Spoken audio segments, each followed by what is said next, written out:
हम लोग इसके पहले दो क्षेत्रीय अर्थव्यवस्था में आय का चक्रीय प्रवाह को समझ लिए थे। आज के क्लास में हम लोग तीन क्षेत्रीय अर्थव्यवस्था में आय के चक्रीय प्रवाह को समझने का प्रयास करेंगे और तीन क्षेत्रीय अर्थव्यवस्था में आय के चक्रीय प्रवाह से जिस तरह का ऑब्जेक्टिव प्रश्न बन सकता है, ऑब्जेक्टिव प्रश्न को भी हम लोग देखेंगे। सबसे पहले बताओ, हम लोग पिछले क्लास में जो चर्चा किए थे उस पर आधारित कुछ ऑब्जेक्टिव क्वेश्चन तुम लोगों से पूछते हैं। बताओ, अंतर्राष्ट्रीय संबंधों के आधार पर अर्थव्यवस्था कितने तरह की? कौन कौन? खुली अर्थव्यवस्था और खुली अर्थव्यवस्था और बंद अर्थव्यवस्था का मतलब आप समझते हैं? बंद अर्थव्यवस्था का क्या मतलब है? तो वैसी अर्थव्यवस्था जो दुनिया के दूसरे देशों के साथ वस्तुओं का, सेवाओं का, श्रम का, पूंजी का और तकनीकी का न तो आयात करेगा और न ही निर्यात। क्लियर? हम लोग देखें, बंद अर्थव्यवस्था दुनिया के दूसरे देशों के साथ वस्तु, सेवा, टेक्नोलॉजी, श्रम और पूंजी का आयात भी नहीं करेगा और निर्यात भी नहीं करेगा। और इसका उल्टा खुली अर्थव्यवस्था का क्या मतलब था? जो दुनिया के दूसरे देशों के साथ अपनी वस्तुओं का, सेवाओं का, श्रम का, टेक्नोलॉजी का और पूंजी का स्वतंत्रता पूर्वक आयात भी करेगा और निर्यात भी करेगा। इसको हम लोग क्या कहेंगे? खुली अर्थव्यवस्था। क्लियर? तो बंद अर्थव्यवस्था और खुली अर्थव्यवस्था में क्या अंतर है ये हम लोग जानते हैं। हम लोग ये भी चर्चा किए थे कि दो क्षेत्रीय अर्थव्यवस्था और तीन क्षेत्रीय अर्थव्यवस्था में जो आय का चक्रीय प्रवाह है ये बंद अर्थव्यवस्था की मान्यता पर आधारित है, खुली अर्थव्यवस्था की मान्यता पर आधारित नहीं है। क्लियर? तीन क्षेत्रीय अर्थव्यवस्था में आय का चक्रीय प्रवाह समझने के पहले हम लोगों को ये समझना होगा कि सरकार कई बार आपके पैकेट में बिना कुछ मेहनत किए पैसा डाल देती है। बात सही है कि नहीं? yes, कई बार सरकार क्या करती है कि हमारे पैकेट में पैसा डालने का काम करती है। जैसे आपको स्कॉलरशिप मिलता है, छात्रवृत्ति मिलता है, वृद्धा पेंशन लोगों को मिलता है, विधवा पेंशन लोगों को मिलता है। प्राकृतिक आपदा के समय सरकार देश के निवासियों को मदद करती है। मतलब सरकार क्या कर रही है? देश के निवासियों के पैकेट में पैसा डाल रही है। क्लियर? कई बार क्या होता है कि सरकार आपके पैकेट से पैसा निकाल भी लेती है। अगर सरकार आपके एक पैकेट में पैसा डाली तो दूसरे पैकेट से पैसा निकाल भी सकती है, टैक्स के माध्यम से। तो हम लोग जब तीन क्षेत्रीय अर्थव्यवस्था में आय का चक्रीय प्रवाह समझेंगे तो फिजिकल पॉलिसी कैसे काम करता है, राजकोषीय नीति किस प्रकार से क्रियान्वित होता है, इसको भी हम लोग समझ पाएंगे। अब ध्यान से देखना कि तीन क्षेत्रीय अर्थव्यवस्था में जो आय का चक्रीय प्रवाह है उसमें कौन कौन भाग लेंगे? तो पहला सरकार, ठीक, बताओ, परिवार क्षेत्र, उत्पादक क्षेत्र, परिवार क्षेत्र भी भाग लेगा आय के चक्रीय प्रवाह में, और उत्पादक क्षेत्र, उत्पादक क्षेत्र। हम लोग जब दो क्षेत्रीय अर्थव्यवस्था पढ़ रहे थे तो याद करो, दो क्षेत्रीय अर्थव्यवस्था में सेविंग नहीं हो रहा था क्योंकि उन दिनों वित्तीय बाजार या बैंकिंग संस्थाओं का विकास नहीं हुआ था। लेकिन जब यहाँ सरकार है, मतलब हम लोग चर्चा कर रहे हैं आधुनिक समय की, तो यहाँ बैंक होगा कि नहीं? इंश्योरेंस कंपनी होगा कि नहीं? मतलब तीन क्षेत्रीय अर्थव्यवस्था में आय के चक्रीय प्रवाह में वित्तीय बाजार की भी भूमिका होती है। वित्तीय बाजार या बैंक, बीमा कंपनी, ये अब समझना ध्यान से। सरकार क्या करती है? परिवार क्षेत्र के पैकेट में पैसा डालती है। सरकार परिवार क्षेत्र के पैकेट में पैसा डालती है। कैसे? तो हस्तांतरणीय भुगतानों के माध्यम से। हस्तांतरणीय भुगतान करती है। हस्तांतरणीय हम लोग हस्तांतरणीय भुगतान का मतलब बहुत अच्छे से जानते हैं। Yes sir. हस्तांतरणीय भुगतान एक तरफा भुगतान होता है, जानते हैं सारे लोग। होता है। हस्तांतरणीय भुगतान का एग्जाम्पल था छात्रवृत्ति, यस सर। वृद्धा पेंशन, विधवा पेंशन और प्राकृतिक आपदा के समय सरकार द्वारा लोगों को मदद किया जाना, ये हस्तांतरणीय भुगतान है। तो सरकार हस्तांतरणीय भुगतान करेगी किसको? तो बताओ, इससे सरकार का पैसा किसके पैकेट में आया? परिवार क्षेत्र के पास आया। अब सरकार पैसा देती है परिवार क्षेत्र को किस माध्यम से? तो सेवा का भुगतान करती है, सेवा का भुगतान। हम लोगों को पता है कि सरकार को जितना भी कर्मचारी है, चाहे वह चपरासी हो, इंजीनियर हो, डॉक्टर हो, फौज का जवान हो, सब कहाँ से मिलेगा? परिवार क्षेत्र से। तो इनके सेवाओं के बदले में सरकार इसको पेमेंट करेगी कि नहीं? परिवार क्षेत्र को पेमेंट करती है, वेतन देती है। तो हम लोग देखें कि सरकार के कारण परिवार क्षेत्र को आय प्राप्त हुआ। यहाँ तक कोई दिक्कत है क्या? अब यहाँ देखो कि परिवार क्षेत्र के कारण सरकार को भी आय प्राप्त होता है। कैसे? तो परिवार क्षेत्र सरकार को क्या देती है? टैक्स। क्लियर? तो हम लोग यहाँ देखें, परिवार क्षेत्र के कारण सरकार को आय प्राप्त हुआ और सरकार के कारण परिवार क्षेत्र को आय प्राप्त हुआ। ठीक है, अब आगे समझना, सरकार उत्पादक को आर्थिक मदद करती है। आर्थिक मदद करेगी किसको? तो सरकार के द्वारा उत्पादक को आर्थिक मदद किया गया। अब इससे आय का प्रवाह सरकार से उत्पादक क्षेत्र की ओर हो रहा है कि नहीं? उत्पादक जो वस्तु बनाया, उत्पादक जो वस्तु बना रहा है, उस वस्तु को गवर्नमेंट खरीदती भी है। ठीक, उत्पादक जो वस्तु बना रहा है उस वस्तु को कौन खरीद रही है? तो सरकार वस्तुओं के लिए पेमेंट करेगी। किसको पेमेंट करेगी? उत्पादक क्षेत्र को। तो हम लोग देखें, सरकार के द्वारा उत्पादक क्षेत्र की वस्तुओं को सरकार खरीदेगी। मतलब सरकार उत्पादक की वस्तु खरीदती है, वस्तु का क्रय करती है। जब वस्तु खरीदेगी सरकार, उत्पादक की वस्तु को खरीदेगी, तो बताओ सरकार से आय का प्रवाह कहाँ हुआ? क्लियर? एक बात बताओ, सरकार सब्सिडी देती है कि नहीं? उत्पादक को सब्सिडी देती है, उसी को हम लोग आर्थिक मदद भी कर सकते हैं। ठीक है, सरकार सब्सिडी देती है, देखना वो हम लोग कर चुके थे, आर्थिक मदद करती है उत्पादक को। उत्पादक बताते हैं सब्सिडी क्या है। उत्पादक क्षेत्र के द्वारा सरकार को टैक्स दिया जाएगा कि नहीं? उत्पादक टैक्स देगा किसको? सरकार को। इसे सरकार को क्या प्राप्त हुआ? आय। अब यहाँ एक शब्द हम लोग प्रयोग किए, सब्सिडी। ठीक है, ये सब्सिडी क्या है? सब्सिडी का मतलब है आर्थिक मदद। जैसे एग्जाम्पल के लिए, अभी कई उद्योगों को फलने फूलने के लिए सरकार उनको आर्थिक रूप से मदद करती है, सहायता करती है। अभी तुम लोग देखते होंगे कि गैस मान लो 700 रुपया सिलेंडर है। ठीक है, एक सिलेंडर का दाम 700 रुपया। सरकार कंज्यूमर को क्या कर रही है? 200 रुपया उसके खाते में भेज दे रही है। आप शुरू में दिए तो 700 रुपया, 700 रुपया पेमेंट किए, लेकिन 200 रुपया आपके तरफ से पेमेंट कौन कर दी? सरकार कर दी। ठीक है, ये आर्थिक मदद है। तो सरकार आर्थिक मदद भी करती है। हम लोग अभी तक जो समझ चुके हैं ध्यान से देखना। यहाँ तक कोई दिक्कत है क्या? सरकार उत्पादक को आर्थिक मदद की, आय का प्रवाह सरकार से उत्पादक की ओर हुआ।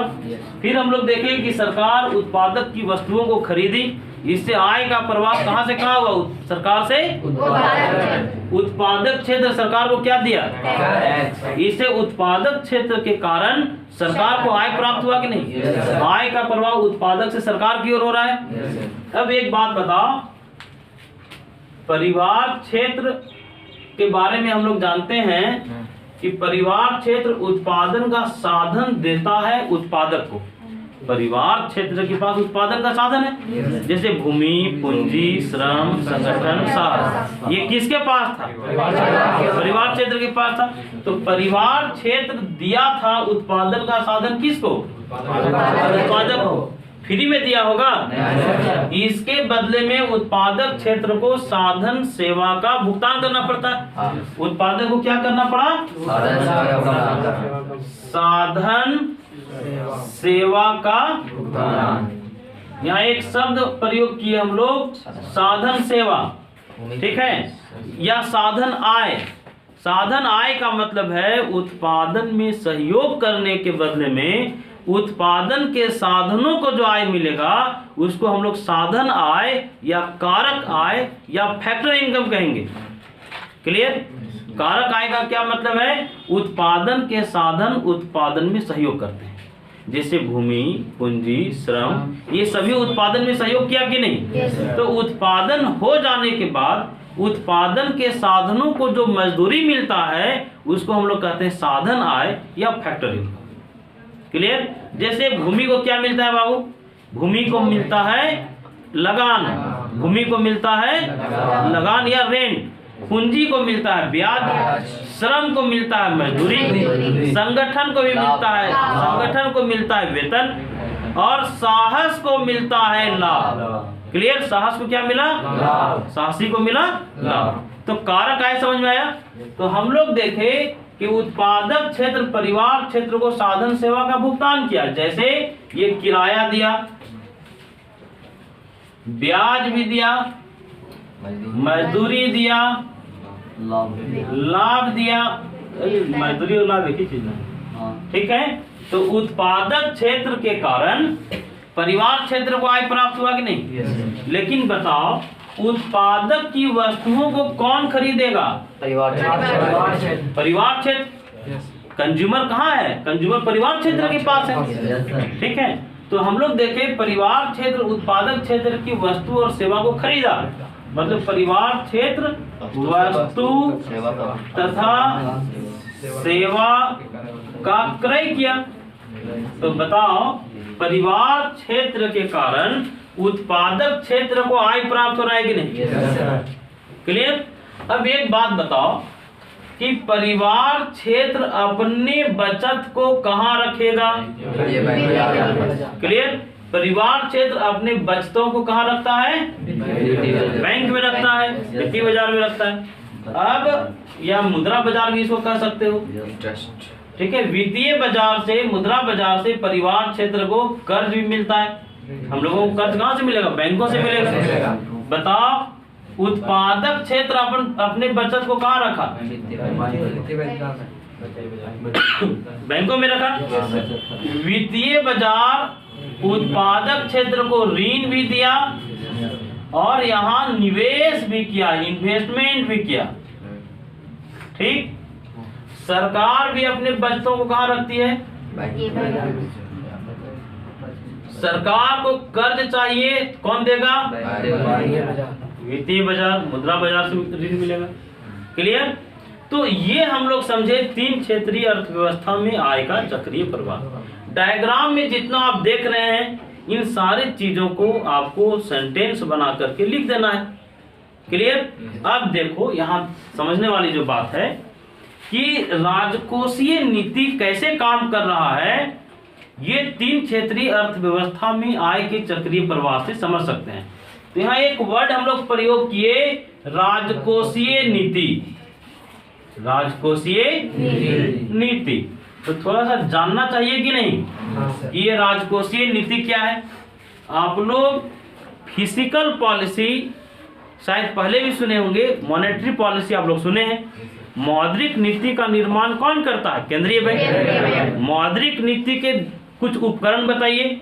तो मौद्रिक नीति के उपकरण है बैंक दर, और बोलो खुले बाजार की नीति, CRR, और बताओ SLR, और बोलो repo rate, reverse repo rate, साथ ही राशनिंग, प्रचार तथा विज्ञापन और एक कर।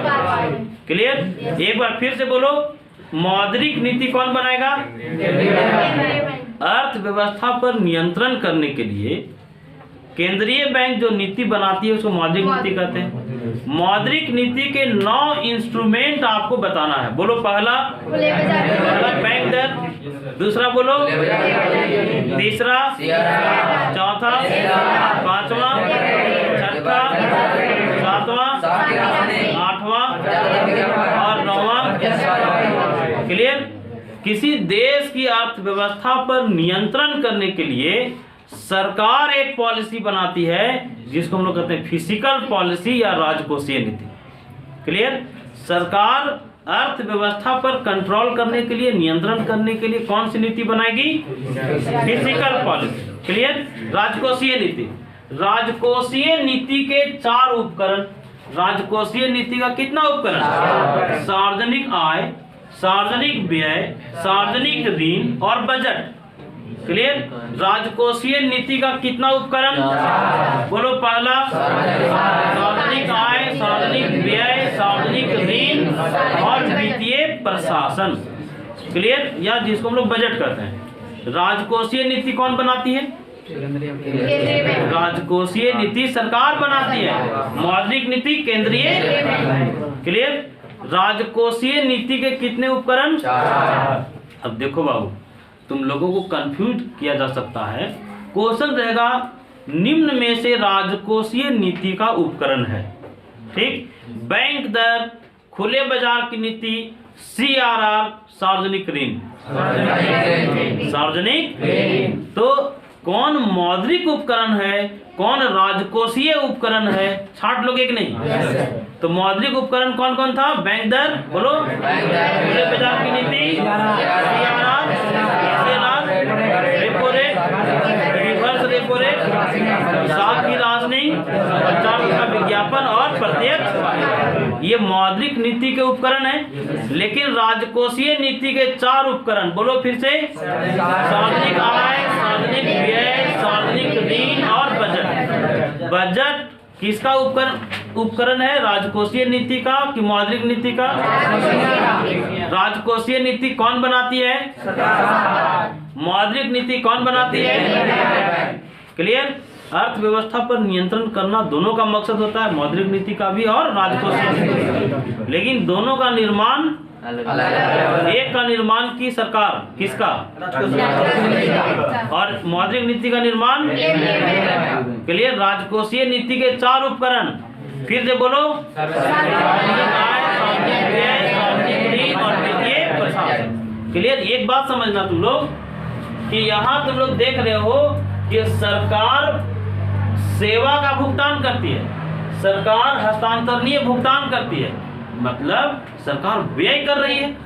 ये सार्वजनिक व्यय है। अब सरकार टैक्स ले रही है, मतलब सरकार आय प्राप्त कर रही है। तो बताओ, ये सार्वजनिक आय है, ये सार्वजनिक व्यय है। क्लियर? फिर हम लोग देखें यहाँ ऋण की भी बात हुई। मतलब जो 3 क्षेत्रीय अर्थव्यवस्था है उसके चक्रीय प्रवाह से राजकोषीय नीति कैसे काम करता है ये भी हम लोग समझ सकते हैं। ठीक?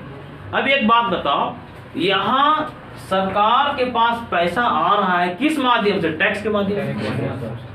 और सरकार खर्च कर रही है हस्तांतरणीय भुगतान करने में, सरकार खर्च कर रही है सेवा का भुगतान करने में। यहाँ देख रहे हैं कि सरकार खर्च कर रही है आर्थिक मदद करने में, सरकार खर्च कर रही है वस्तु खरीदने में। ठीक? मान लो कि सरकार का इनकम कम है और सरकार ज्यादा खर्च कर रही है, ऐसा हो सकता है नहीं? तो फिर तुम लोगों के मन में सवाल आएगा कि आखिर सरकार ज्यादा खर्च कहाँ से करेगी? तो देखो ऋण। ठीक? तो फिजिकल पॉलिसी कैसे काम कर रहा है ये समझ रहे हो? तो हम लोग ये चर्चा किए कि सरकार का आय, अगर सरकार का अनुमानित आय अगर कम रहेगा और व्यय ज्यादा रहेगा, खर्च ज्यादा रहेगा, जितना चादर उससे ज्यादा पैर पसारेगी सरकार। ठीक है? तो ये किस तरह का बजट है? घाटे का बजट। घाटे का बजट है। हम लोग जानते हैं कि बजट 3 तरह का, अतिरिक्त बजट, संतुलित बजट और घाटे का बजट। अतिरिक्त बजट में क्या होता था रे? जितना चादर उससे कम पैर पसारना, अतिरिक्त बजट। संतुलित बजट बोलो, जितना चादर उतना ही पैक पसारना संतुलित बजट। घाटे का बजट बोलो, क्लियर। तो बताओ हम लोग यहाँ बजट सिस्टम को भी समझ पा रहे हैं कि नहीं? यहाँ सार्वजनिक आय, सार्वजनिक व्यय, सार्वजनिक ऋण और बजट, ये तीनों कैसे काम कर रहा है, ये हम लोग 3 क्षेत्रीय अर्थव्यवस्था में आय के चक्रीय प्रवाह से समझ लिए। क्लियर। तो हम लोग आज 3 क्षेत्रीय अर्थव्यवस्था में आय का चक्रीय प्रवाह समाप्त किए। अगले क्लास में हम लोग देखेंगे 4 क्षेत्रीय अर्थव्यवस्था में आय का चक्रीय प्रवाह। ठीक।